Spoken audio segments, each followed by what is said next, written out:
নমস্কার। আজ 23শে জানুয়ারি।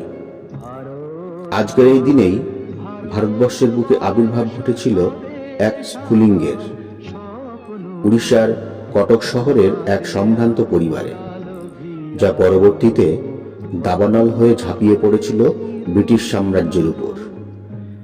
হ্যাঁ, আজ নেতাজি সুভাষচন্দ্র বসুর জন্মদিন। সালটা 1897 জানুয়ারি মাস। ভারতবর্ষের ইতিহাসে এ যেন এক মাহেন্দ্রক্ষণ। 15ই জানুয়ারি স্বামীজি বিশ্ব জয় করে দেশে ফিরছেন বীর সন্ন্যাসী রূপে। তার পদধূলি পড়ল কলম্বোয়। অন্যদিকে ঠিক তার কয়েকদিন পরে, অর্থাৎ 23শে জানুয়ারি, ভারতের ভূমি স্পর্শ করলেন বীর দেশনায়ক সুভাষচন্দ্র বসু।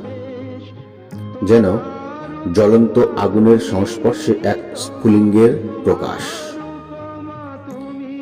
নেতাজির মধ্যেও আমরা দেখতে পাই স্বামী বিবেকানন্দের ছায়া।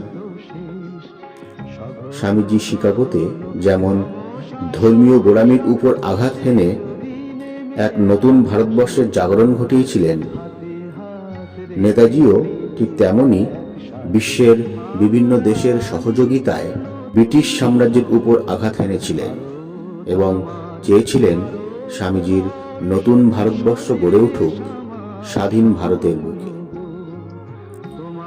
স্বামীজি সম্পর্কে বলতে গিয়ে নেতাজির ভাষায় আমরা পাই, শ্রী রামকৃষ্ণ ও স্বামী বিবেকানন্দের নিকট আমি যে কত ঋণী তাহা ভাষায় কি করিয়া প্রকাশ করিব। তাহাদের পূর্ণ প্রভাবে আমার জীবনের প্রথম উন্মেষ।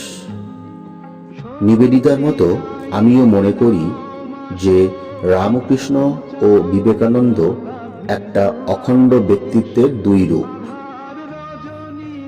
আর যদি স্বামীজি জীবিত থাকিতেন, তিনি নিশ্চয়ই আমার গুরু হইতেন, অর্থাৎ তাকে নিশ্চয়ই আমি গুরু পদে বরণ করিতাম। যাহা হোক, যতদিন জীবিত থাকিব ততদিন রামকৃষ্ণ বিবেকানন্দের একান্ত অনুগত ও অনুরক্ত থাকিব, একথা বলাই বাহুল্য। আজকের এই বিশেষ দিনে আমাদের প্রধান চিন্তা হওয়া উচিত, তোমার জীবন যেন অহরহ ইষ্ট পদতলে বলিদানের মতো উৎসর্গিত হয়। আজকের দিনের জন্য আমাদের উপদেশ, আমরা দিনের পর দিন যাহা চিন্তা করি তাহার প্রভাবই আমাদের পরিবেশ সৃষ্টি করে। যাহারা সংসারে নিমগ্ন তাহাদের মনে কখনো কখনো চিন্তা জাগে, কিন্তু তাহা এমন ক্ষণস্থায়ী যে পরিবেশের উপর তাহার ছাপ বেশি লাগে না। সত্যি সাধু জীবনযাপন করিয়াই আমরা যাহা স্থিতিশীল তাহা রচনা করি। যখন আমরা নিষ্ঠাবান হইয়া ইষ্টের সেবায় নিযুক্ত থাকি, তখনই আধ্যাত্মিকতা আমাদের জীবনে প্রাণবন্ত হয়। আমাদের সমগ্র সত্তাকে আধ্যাত্মিকভাবে গড়িয়া তুলিতে হইবে, তবেই আমাদের জীবন কল্যাণপ্রসূ হইবে।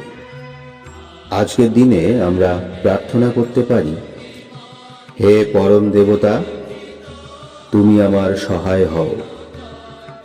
আমি যেন আমার অহমিকা, অভিযোগ, সংগ্রাম সব কিছু ভুলিতে পারি। তোমার প্রতি নিঃস্বার্থ ভক্তির স্রোতে যেন নিজেকে হারাইয়া ফেলি। তুমি আমাকে সকল ক্ষুদ্রতা ও তুচ্ছ হিসাবের চিন্তা হইতে রক্ষা করো। তোমার দিব্য প্রেম এবং যথার্থ আত্মবিসর্জন দানের ভাবে আমাকে পূর্ণ করো। প্রণাম। জয়তু শ্রীরামকৃষ্ণ।